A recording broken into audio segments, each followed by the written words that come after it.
International flight ఎక్కడ first time కదా, చాలా ఎక్సైట్మెంట్తో ట్రైన్ ఎక్కి హైదరాబాద్ చేరుకున్నాను. హైదరాబాద్ నుంచి డైరెక్ట్ ఫ్లైట్కి వెళ్ళాం. ఫ్లైట్ ఎక్కిన తర్వాత ఒకటే టెన్షన్, ఫుడ్కి డబ్బులు కట్టాలా కట్టకూడదా అని. అయితే మా బాలగాడికి మాకు ఒకటే క్వశ్చన్, ఫుడ్కి డబ్బులు కట్టాలంటే ఎలాగా అని. ఫుడ్ ఫ్రీ అని ఎప్పుడైతే తెలిసిందో మాలోని ఇండియన్ బయటకు వచ్చాడు. వెజ్ నాన్ వెజ్ మొత్తం అన్ని ఒకేసారి ఆర్డర్ ఇస్తాం.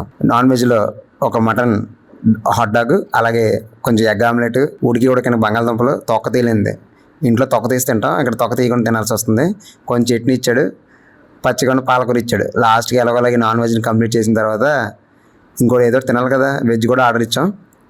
పక్కన కాఫీ ఇచ్చాడు, కాఫీలో మిల్క్ మిక్స్ చేసుకొని తాగాలి. అలాగే కూరలోని ఒక పఫ్ ఇచ్చాడు, అది ఎలా ఉందో మాకే తెలియదు. తర్వాత మిల్క్ ఇచ్చాడు. ఆ మిల్క్ చూసారా, ఉగ్గిళ్ళు ఉంటాయి మన చిన్నప్పుడు, ఆ ఉగ్గిళ్ళలో ఉన్నాయి. మా బాలగాడు ఎంత కష్టపడి ఓపెన్ చేసి దాన్ని ఆ ఉగ్గినితో పాలని కాఫీలో వేసి మిక్స్ చేసి ట్రై చేశాడు. ఎలాగో మిక్స్ చేసుకొని తాగాలని ట్రై చేసాం, కానీ చాలా చేదుగా ఉంది, ఎందుకంటే పాలు వేసి కానీ పందరం మర్చిపోయాం. తర్వాత వెజ్ ఒక దోశ, ఒక ఉప్మా, ఒక చట్నీ. క్వాంటిటీ తక్కువ కానీ టేస్ట్ బాగానే ఉంది. లాస్ట్కి ఒక సూట్ వేసుకున్న ఒక పొలను బయట తీసి ఫ్రూట్స్ తిందామని చాలా ట్రై చేసాం. ఫ్రూట్స్ అంటే ఏదో కేజీలో లేదు, ఏవో 4-5 మొక్కలు ఇచ్చాడు, కానీ ట్రై చేసాం.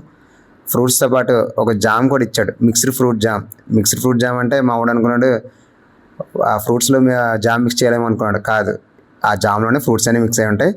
అలాగే ఒక డెజర్ట్ ఇచ్చాడు కర్డ్ సంబంధించి. ఇవన్నీ తినేసి ఒక న్యాప్ తీసి డెస్టినేషన్ చేరినంత వరకు హ్యాపీగా పడుకున్నాం. ఫైనల్గా హైదరాబాద్ నుంచి దుబాయ్ చేరుకున్నాం. నెక్స్ట్ వీడియోలో ఈ ఫ్లైట్లో మేము చేసిన చాలా ఉన్నాయి, అవన్నీ మీకు ఎక్స్ప్లెయిన్ చేస్తాను. అలాగే ఎందుకు ఎక్కడికి ఎలా వెళ్తున్నాం కూడా నెక్స్ట్ వీడియోలో చూద్దాం. Bye bye.